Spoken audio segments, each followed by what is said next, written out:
সংযুক্ত আরব আমিরাতের আবুধাবির আল মিরফামে ঘটেছে এক আশ্চর্য ঘটনা। দীর্ঘ ৫ বছর পক্ষাঘাতে আক্রান্ত থাকার পর হাঁটতে সক্ষম হয়েছেন সাবেক সেনা কর্মকর্তা খালিল আল হোসানি।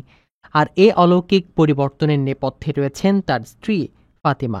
৭ বছর আগে স্ট্রোকে আক্রান্ত হয়ে পুরো শরীর অচল হয়ে পড়েছিল খালিলের।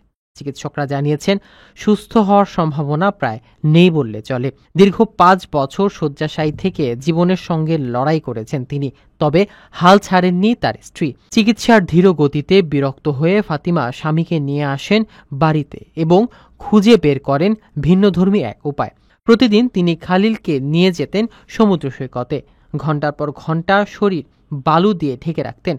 এরপর বালু ও সাগরের পানি দিয়ে মাসাজ করতেন তার পেশিতে। এভাবে কয়েক মাস ধরে চলতে থাকে ফাতিমার ভালোবাসা ও ধৈর্যের অনন্য থেরাপি। আর সেই অদ্ভুত পদ্ধতিতেই ধীরে ধীরে সুস্থ হয়ে উঠতে থাকেন খালিল।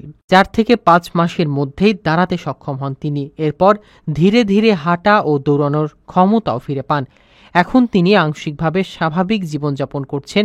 বাইরে বের হলেও সতর্কতার জন্য সঙ্গে রাখছেন হুইলচেয়ার। খালিজ টাইমস প্রকাশিত এই ঘটনা ছড়িয়ে পড়েছে সামাজিক যোগাযোগ মাধ্যমে এবং আলোড়ন তুলেছে প্রায় বিশ্বজুড়ে। প্রিয় প্রবাসী, আপনার নিরাপদ ভবিষ্যতের জন্য অর্ধেক দামে আজই ফ্ল্যাট বুকিং করুন। ঢাকায় প্রবাসী সিটি দিচ্ছে সীমিত সময়ের স্পেশাল অফার। জমিও ফ্ল্যাট একসাথে। যোগাযোগ করুন স্ক্রিনে দেওয়া নাম্বারে।